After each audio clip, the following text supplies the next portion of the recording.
Well, good evening, everybody. This is Keith with Positively Osceola with some very cool people here tonight. Going to get up and close and personal. And welcome, guys, with another coffee club basic discussion here with Positively Osceola. And I want to make sure I introduce real quick, but we're going to get to that. Just chat away a little here so we give a chance to people to plop in. How you guys doing tonight? Good. Thanks, Keith. Very well, Keith. Thanks for having us. Glad to have you. You know, it's I think it was much more difficult getting to start time than it's going to be actually in game time here. So glad you guys wins. I'll do a quick introduction, probably do it again. So we have right next to me, I've got Bill Litton, who is the Osceola County Emergency Management Director. How you doing, sir? Good, Keith. Thanks. Good to see you. And of course, a little further over in the profile, Andrew Sullivan, Mr. Andrew Sullivan, the Public Information Coordinator from Osceola County Fire Rescue EMS. How you doing tonight? Good evening, sir. I'm doing great. Thank you for having us both. Glad to be here. So we got a few people plopping on. I think we'll make it official. And so here we go.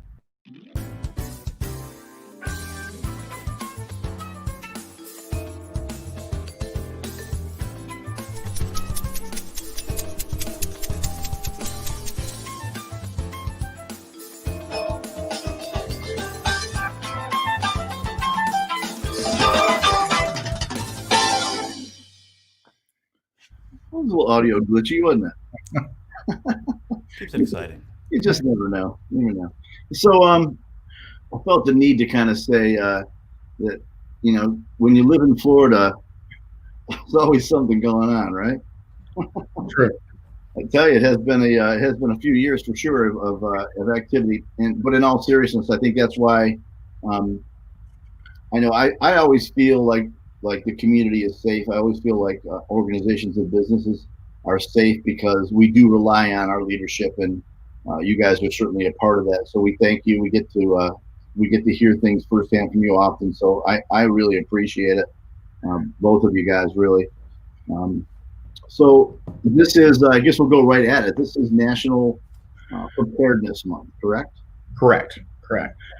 So whoever wants to lead, why don't we explain first off what that is and what that means and why we have that month maybe established? Yeah, sure. Several years ago, FEMA came up with a process of trying to focus on preparedness for our communities and our citizens. So each year they try to come up with a theme and then focus each week on a different option or task for them to focus on. So this year's theme is disasters don't wait, make a plan today. Really appropriate in our pandemic world and also our tropical season that we are currently in right now. So each week, like I said, is a focused item. So our first week of September, and it's always in September, Preparedness Month is always a national focus, and our counties and states focus on that. You'll see it pushed out. So the first week was make a plan. And then our second week that we're in now is build a kit. And those should sound very familiar to our citizens in Osceola because those are our first four steps, or first two steps of our four-step plan for our citizens. And our first step is make a plan. Second one is build a kit. Number 3 is stay informed. And number 4 is take action. So really should be no new information, but really reinforcing those items that we put in place.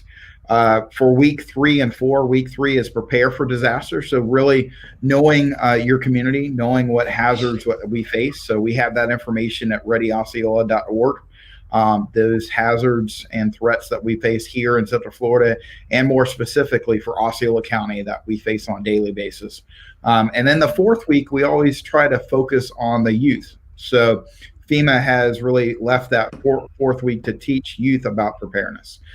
So that can be different videos, different activities that all age groups of youth can focus on to learn more about how they can help themselves and also help their families get prepared for disasters.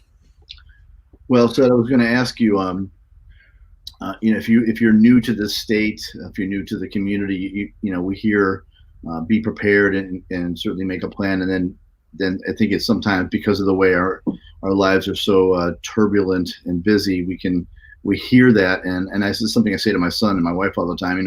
Let's not just hear things; let's really act on them and get prepared, not just talk about being prepared. and then you spelled out where to look. So that's great. So today, currently, we have more than one thing going on at a time. So, either one of you go ahead and lead the way on that. So let's talk about what we're typically dealing with right now. Sure. So right now, probably mainstream as everyone knows is our pandemic and COVID-19. Since March, our county's been responding. Just tonight, the board approved the 28th extension of our local state of emergency to let us continue our operations for our response to protect our residents. So that's really still out there as we've, moved back to get businesses back open, our schools back open. We're still tracking and working with our health department and our other officials to make sure those safety parameters are in place and make sure we continue that. And then we're also planning now as we get ready for the end of this year and the beginning of next year for the vaccine and how that's going to look and our logistics and resources and supporting that operation as that rolls out as to the next thing before I turn over to Andrew and let him talk about some of the fire stuff that they've dealt with just most recently is right now our tropical weather. So really we're focused on that. Today is the peak of hurricane season, September 10th. And it seems like the tropical systems knew that and they have really fired up. So we actually got 6 systems that we're currently tracking out there. Renee and Priscilla are out there. They're going to head northbound. There is 2 more systems that are be coming off the east coast or the west coast of Africa in the next week or so, week and a half. But we got 2 that are popped up today right near us. One that's going to head over the peninsula of Florida, really South Florida over the weekend. It's a disorganized pattern of storms, thunderstorms. It's going to head over this weekend, Saturday and Sunday, affecting the Florida land mass. So we'll definitely get some rain from that. More on the west coast of the flooding event possibly. And then there's another one out in the Gulf right now currently near Texas, and it's going to take a southward turn more toward Mexico. Disorganized as well. Doesn't appear to be anything that's going to be stooping up to a tropical depression or storm at this time, but just really a good band of stars. So it's really unique to see that many on the map at one time too. But we've seen that stuff in the before. If we think back to 2004 and those periods of one after one hurricane that we had, and I even hit in the Panhandle right after that year too. So it seems the last several years, and we can name them off our list pretty rapidly. We had Matthew, we had Irma, we've had last year Dorian off our coast, which was a big Cat 5. At least slowed down a little bit and stayed off our coast. But Michael did do a huge impact to the Panhandle. We're still facing that and helping our brothers and sisters up there. So with that, I'll turn it over to Andrew. I know they've been facing a lot of different disasters as well, so let him talk about some of that. Nothing like following a ton of hurricane talk, right? I know. Here's the big follow-up. So, just building on what Bill said, though, there's a lot of great tools that are available for folks that are looking for that information. Of course, Osceola County keeps a great website, readyosceola.org. And they provide a great service through the Alert Osceola service. So if you hit that website, be sure to sign up for those alerts. That can be useful information that's widespread, regarding flooding or hurricanes or those sorts of things, or even smaller incidents that may just affect neighborhoods. So if you want to know what's going on around your area, please sign up for that. It's a free service.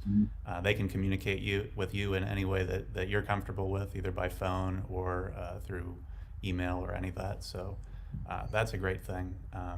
Through emergency management, they tend to deal with things on sort of more of a macro scale, though of course they can custom tailor to any size incident and respond. On the fire side this year, we've been really trying to push on the business side of things. So we're trying to encourage our small business owners to go through the fire marshal's office and keep up with their inspections, and to make sure that we're keeping safe for all of Osceola County's customers and folks as they return to business following COVID. So some of the statistics on post incident for small businesses are incredibly bad.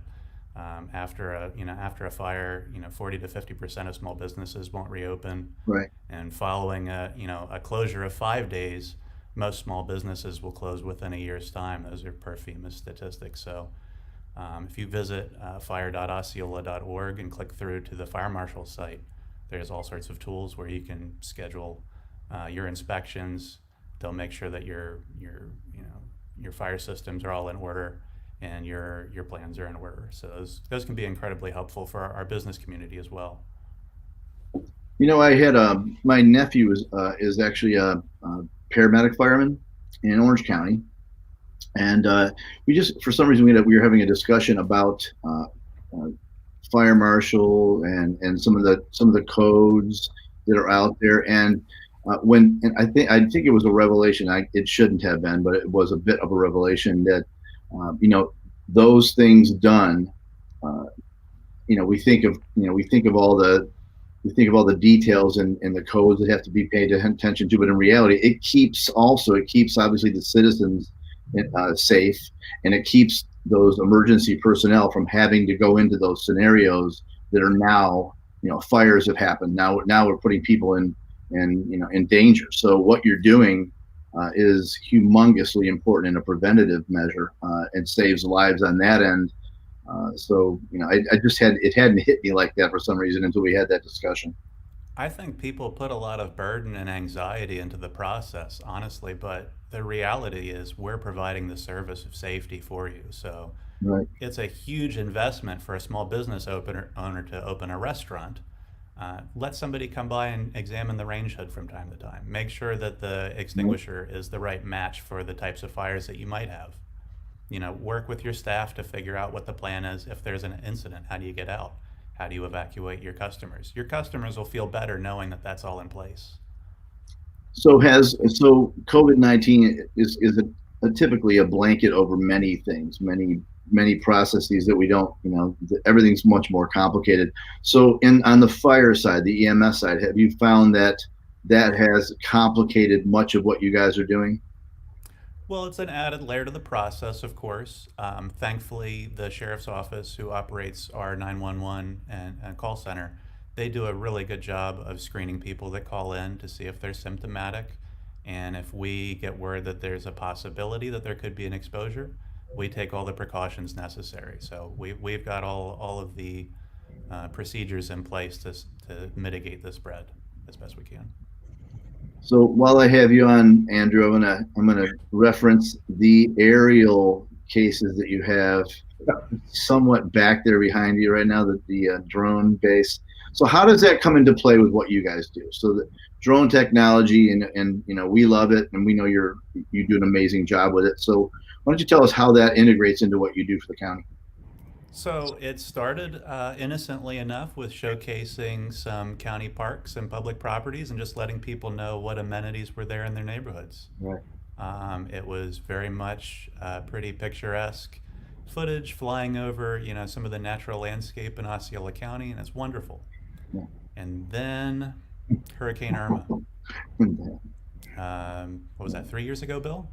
Correct. Yeah. Yeah, just 3 years ago. It was a pretty easy ask. It was go out and document the sandbag operations. Okay, Right, so then it's pretty simple. Here's the plan. Here's how it works out. The folks back at the office get to see that things are working out according to the plan, or we can make adjustments on the fly if needed. Great. Irma rolls through. Not good times for Osceola County, and the role shifted to an after incident damage assessment. So I went out and, working with the property appraiser's office, working with fire rescue, working with a few other agencies, document some of the damage that went through Osceola County. And instead of having a state or federal rep from FEMA go out and have to wade through and figure out where the damage is, the day he shows up, we can show him exactly what's going on. Right. From then on, I think the value was realized, or at least the potential was realized. And now that I've shifted my role to entirely public safety, we're really working to see how much we can integrate it, because there really are many possibilities that we're still tapping into now. Thinking of hurricanes, and certainly I guess this will bounce maybe back to Bill a bit. So, I guess one of the things we obviously see in a hurricane is once it's upon us, if that, once we've seen a hurricane come through, it does exit, damage is there, and then there's that danger of you sending out personnel or law enforcement sending out personnel. And maybe with that drone technology, now you're able to get a look at see what did happen and where to send resources. Correct.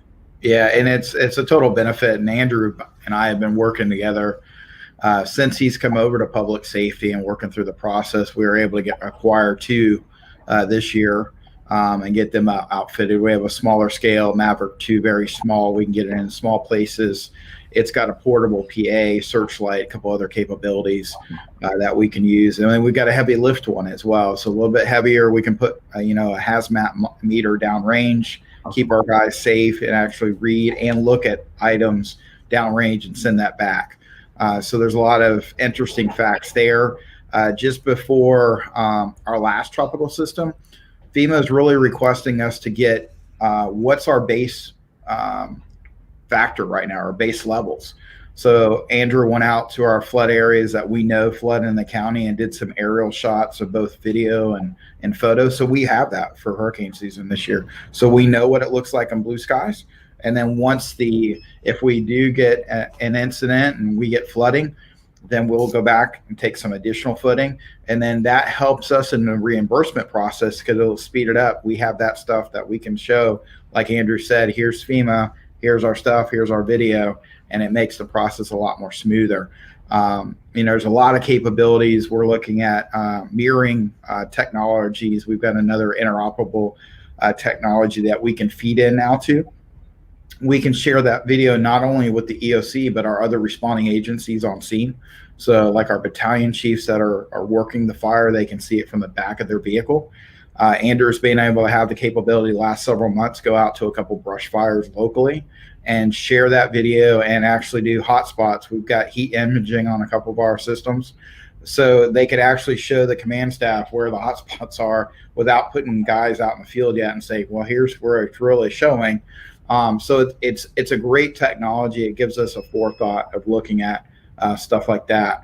And like our large scale events, like I said, we've got a speaker on one, so we can actually do public announcement or public broadcast if needed too. So pretty neat little thing. It's the sort of technology that could also aid really well in like a search and rescue scenario. Sure. And that's how I used it the other day, sort of out near the Four Corners area. I had a gentleman with a survey crew that got himself stuck in the woods and couldn't get out. So great tool to have. And if you can put a drone over the site and check it out and it saves you personnel at risk, then it's worth it every time. And when time is such a big factor in someone's safety and how fast you can recover someone, I mean, it's an amazing technology. So I can see maybe 2 or 3 years, Elon Musk giving Andrew a call, saying, "Look, I got this new thing. We're going to be pulling it off. It's going to be a different temperature, though. We're going to be at." It's got my speed dial, I think. Pretty much in a vacuum. Won't be in the air. We call it outer space. Well, is there anything else you'd like to share as far as how do we? So is it? I mean, I know we're in a somewhat of a. I don't want to say best guess because that's not where you guys are at, but. As you see the season, it just doesn't show signs of letting up. I guess we can come back around that way a little bit to the end, and so I guess we're just kind of holding on to see what's coming off of Africa at this point, right? Right. Yeah, and we'll see that trend. As I said, today is our peak, so the next week or so we should see that Atlantic side starting to slow down a little bit. The waters are going to start getting a little bit cooler there, which is good. But now that'll shift over to the Gulf, and that's where our concern always is on a peak level, because we saw exactly what happened with Michael within 3 days being on the Yucatan Peninsula. 3 days we had a Cat 5 sitting off the coast of Florida, and those rapidly attend so rapidly that we normally have our 10 to 12 days of planning on the Atlantic side. We know what we do. We have our 120-day model or 120-hour model. We can go through that, but The golf side makes a little bit more shifter approach. So we sort of are change our gears a little bit and keep our focus there. But yeah, we should see some trending down in the next week or so. Those waves will start dissipating. And then as a lot of these are following some cold fronts that are mixing up too, and that'll help us out too moving forward. But yeah, we still got to get through, September, October. You look at, really September is really the high peak. If you look at the map data from the 1800s on and look at current data, it just covers, the states and the southern states. So we'll get through this month, and then October. Normally October is a mid-month, but until we get through the middle of October, we should be fine. And we always kid when we do our briefings out with the National Weather Service each year. They do a full synopsis of each month and patterns and things. And every year when you come to November, there's no tracks because historically there's no big storm. Not saying that there's tropical storms that have been in there, but major hurricanes over that period of time. So we always look for that.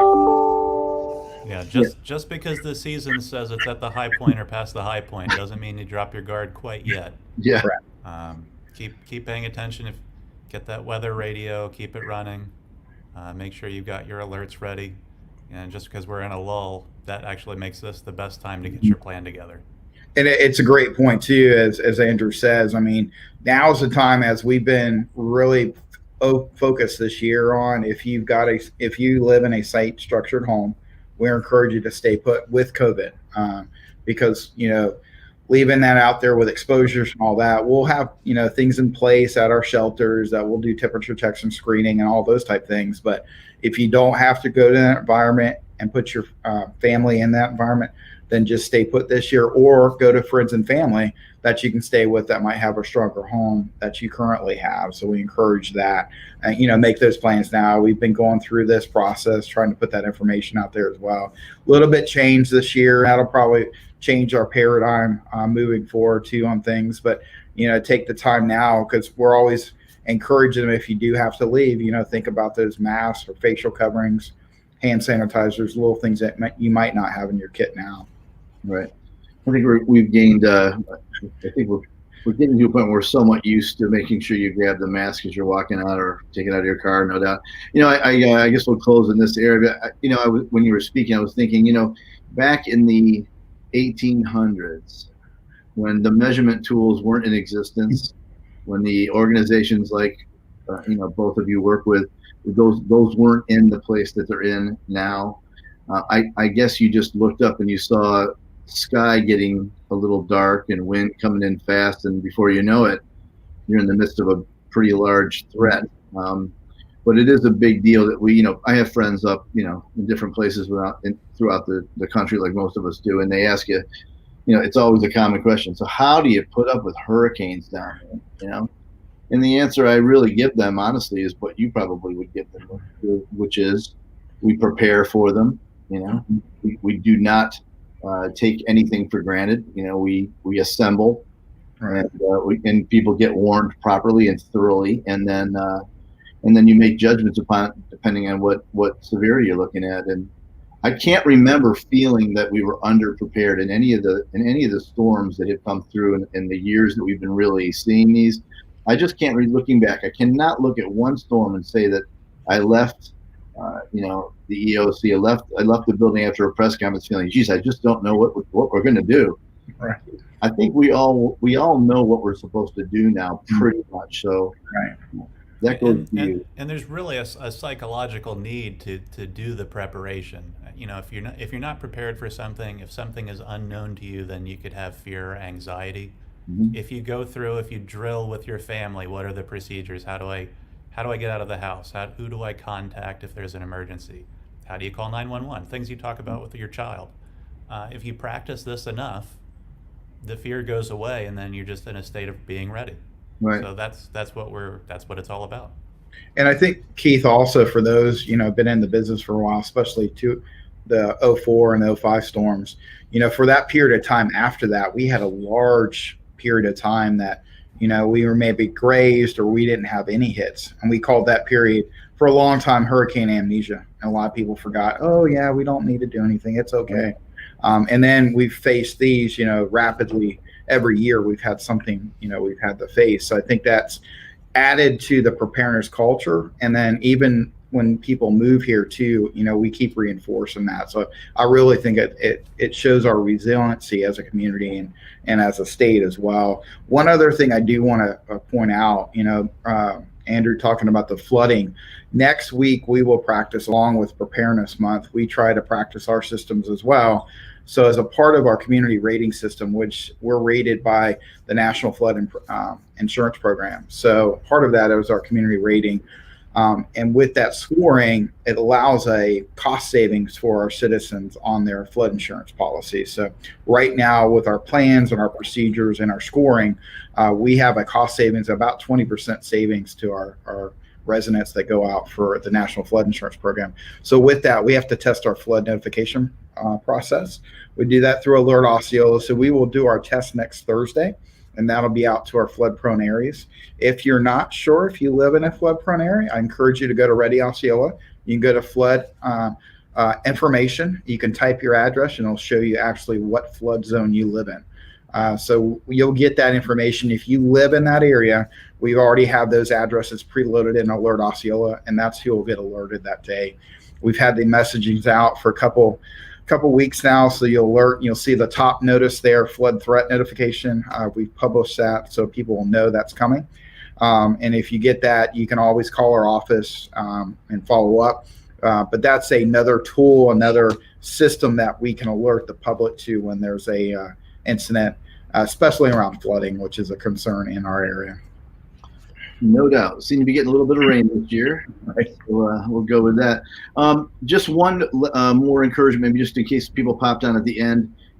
Great information, and you guys always do provide that for us. As I said, you bring a lot of solace to the community and what you do.